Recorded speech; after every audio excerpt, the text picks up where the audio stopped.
संभाजीराजेंनी सुद्धा भूमिका घेत असताना थोडा विचार करून ती भूमिका त्या ठिकाणी घ्यायला पाहिजे। गेले 8 दिवस वर्तमानपत्रामध्ये सगळे येते, तारखा जाहीर होत आहेत, तारखा सांगितल्या जात आहेत, सगळं होतंय।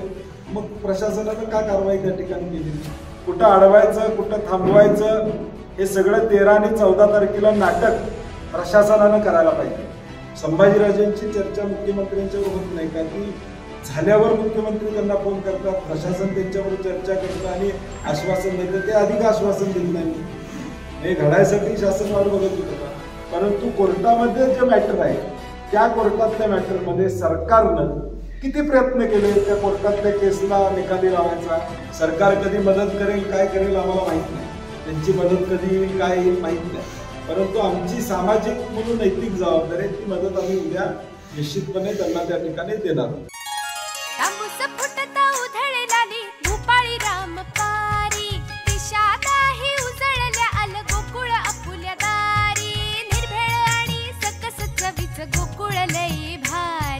गोकुळ दूध आणि दर्जेदार दुग्ध उत्पादने, चव आहे कोल्हापुरी, गोकुळ लई भारी। आव्हान करायला जाणाऱ्या आमच्यासारख्यांना थांबवू नका। आम्ही तिथं शांतता प्रस्थापित व्हावी, लोकांना दिलासा द्यावा, लोकांना आधार द्यावा, यासाठी आदरणीय महाराजांनी आम्ही सगळेजण तिथं जाणार आहोत। अशा वेळी कुठं अडवायचं, कुठं थांबवायचं, हे सगळं 13 आणि 14 तारखेला नाटक प्रशासनानं करायला पाहिजे। जर जिल्हा पोलीस प्रमुखांना खऱ्या अर्थानं काळजी होती, कायदा आणि सुव्यवस्था राखायची, तर या सगळ्या गोष्टी माहीत होत्या, तारखा जाहीर झाल्या होत्या। पुण्यातनं लोक येतात काय रात्री, तिथं थांबतात काय, त्या सगळ्या गोष्टी करतात काय? मुळात हा अतिक्रमणाचा प्रश्न तिथल्या लोकांनी सुद्धा स्पष्टपणे सांगितलेला आहे की अतिक्रमण काढण्याबाबतीत कुणाचाही विरोध त्या ठिकाणी नाही आहे। आमची सगळ्यांची तीच भूमिका आहे। अतिक्रमण काढण्याबद्दल कोणीच ना म्हटलेलं नाही, ते काढावं ही भूमिका आहे। परंतु कोर्टामध्ये जे मॅटर आहे त्या कोर्टातल्या मॅटरमध्ये सरकारनं किती प्रयत्न केले त्या कोर्टातल्या केसला निकाली लावायचा, त्याची माहिती पत्रकार बंधूंनी घेतली पाहिजे। म्हणजे याचा अर्थ एका बाजूला हे प्रकरण भिजवत ठेवायचं आणि गैर गोष्टी घडायला अप्रत्यक्षरित्या मदत त्या ठिकाणी करायची। आणि म्हणून मला वाटतं प्रशासनाचा हे फेल्युअर आहे। मुख्यमंत्री महोदय, उपमुख्यमंत्र्यांना माझी विनंती आहे, ज्या दिवसापासून जिल्हा पोलीस प्रमुख या जिल्ह्यामध्ये आलेले आहेत त्या दिवसापासून कायदा व सुव्यवस्था या जिल्ह्याची बिघडली। व्यक्ती आल्यानंतरच या जिल्ह्यातल्या परिस्थिती बदलत चाललेल्या आहेत। आमचा थेट जिल्हा पोलीस प्रमुखांच्यावर आक्षेप आहे, त्यांना तातडीनं बदली करावी, दुसरा व्यक्ती इथं त्या ठिकाणी द्यावा, तरच या सगळ्या गोष्टी सुरळीत होतील असं वाटतंय। कारण की माहिती असताना तुम्ही मागच्या वेळी देखील छत्रपती शिवाजी पुतळ्याला ज्यावेळी घटना घडल्या त्यावेळी मी स्वतः त्यांना विचारलं होतं, तुम्ही आदल्या दिवशी नाकाबंदी का केली नाही? स्टँडर्ड SOP आहे, ह्या गोष्टी घडत असताना नाकाबंदी तुम्ही करायला पाहिजे होती। ज्यावेळी 13 आणि 14 तारीख या जाहीर झाल्या होत्या, सगळ्या मीडियामधनं चर्चा होती, जिल्हाधिकारी एका बाजूला आव्हान करतात संभाजीराजेंना की आपण निर्णय बदला किंवा आपण जाऊ नका, त्यावेळी प्रशासनानं योग्य ती खबरदारी घेणं या ठिकाणी अपेक्षित होतं। मग प्रशासन कुणाच्या दबावाखाली होतं का? या सगळ्या गोष्टी घडत असताना प्रशासनाने नेमकं काय केलं हाही प्रश्न या ठिकाणी महत्वाचा आहे। आणि म्हणून पहिल्यापासून सगळ्यांचीच आमची भूमिका आहे की अतिक्रमण काढण्याबद्दल कुठलंही दुमत हे कुणाचंही या इंडिया आघाडीतल्या घटक पक्षाचं या ठिकाणी नाही आहे। कायदेशीर जे काही चाललेलं आहे त्यातून मार्ग निघावा। जिल्हाधिकाऱ्यांनी तिथल्या स्थानिक प्रशासनानं अतिक्रमण काढण्यासंदर्भात तिथल्या लोकांशी चर्चा करून एक चांगल्या पद्धतीनं कशा पद्धतीने पुढे जाता येईल हा प्रयत्न केला पाहिजे होता। घटनावरती घडली, त्याचे पडसाद खाली त्या ठिकाणी गावात उमटले, त्याच्या संदर्भात तिथं जिल्हाधिकारी आणि जिल्हा पोलीस प्रमुख उपस्थित होते। मग उपस्थित होत असताना त्यांनी ज्या काळजी घ्यायला पाहिजे होती ती त्यांनी घेतली का नाही घेतली?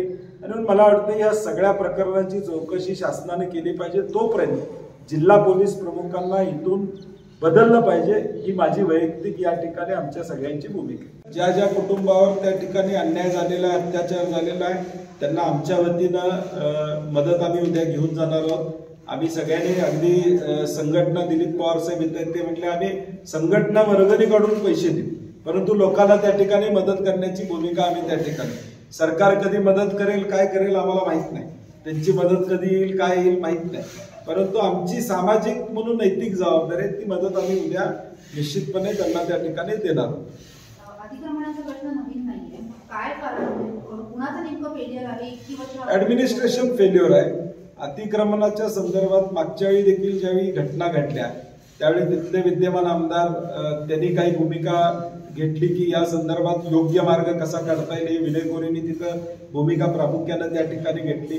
कोर्टामध्ये काही प्रकरणं गेलेले आहेत, त्याच्या संदर्भात शासनानं काय केलं? वकील उपस्थित राहत नाही शासनाच्या वतीनं, असं आम्हाला माहिती आहे. मग शासनाची भूमिका त्याच्या संदर्भात ती काय हे स्पष्ट दिसते. मुळात साहेब, अतिक्रमण हे गडावर आहे, मात्र ज्या ठिकाणी फोडाफोडी जी झाली गजापुरामध्ये त्यांचा काही अतिक्रमणाशी संबंध नाही. मग जी फोडाफोडी करणार आहेत त्यांचा गडावरील अतिक्रमणाबाबतचा अभ्यास कमी आहे असं वाटतंय का? नाही, मला वाटतं एकंदरीत हे सगळं मोटिवेटेड आहे असं दिसतंय. आणि म्हणून प्रशासनाने याची खबरदारी घ्यायला पाहिजे. गेले 8 दिवस वर्तमानपत्रामध्ये सगळं येतंय, तारखा जाहीर होत आहेत, तारखा सांगितल्या जात आहेत, सगळं होतंय. मग प्रशासनानं का कारवाई त्या ठिकाणी केली नाही? खरं तर संभाजीराजेंनी पत्रकार परिषद घेऊन हे सर्व जाहीर केलं होतं, तरी देखील पोलीस यंत्रणा कुठंतरी कमी पडली वाटते का? कारण की मोठ्या प्रमाणात शिवभक्त गडावर येणार होते, पूर्वकल्पना सर्वांनाच होती. नाही, मला वाटतं संभाजीराजेंनी सुद्धा भूमिका घेत असताना थोडा विचार करून ती भूमिका त्या ठिकाणी घ्यायला पाहिजे की अशी माझी देखील साधारणपणे अपेक्षा त्या ठिकाणी. कारण की हा विषय न्यायप्रविष्ट होता. त्या न्यायप्रविष्ट विषयामध्ये त्यांनी स्वतः जिल्हाधिकारी, जिल्हा पोलीस प्रमुख यांच्यावर बसून चर्चा करून यातून काय मार्ग काढता येईल जेणेकरून कायदा आणि सुव्यवस्था बिघडणार नाही आणि शांततेच्या मार्गानं हे अतिक्रमण निर्मूलन होईल, अतिक्रमण काढलं जाईल याचा विचार त्यांनी त्या ठिकाणी करायला पाहिजे होता. कारण की लोकप्रतिनिधी म्हणून त्यांची जबाबदारी आहे की कायदा आणि सुव्यवस्था व्यवस्थित राखणे.